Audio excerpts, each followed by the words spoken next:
Te traigo una forma diferente para preparar las patatas esta Navidad.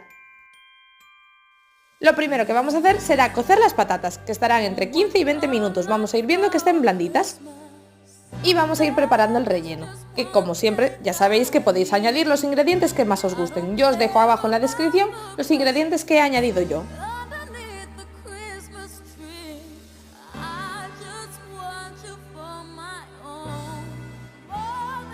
Cuando las patatas estén listas y ya no quemen, vamos a pelarlas.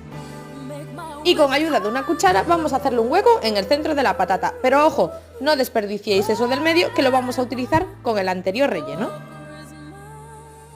Pincelamos cada mitad de la patata con un poquito de aceite. Y ya con todos nuestros ingredientes listos, lo que vamos a hacer será rellenar nuestras patatas.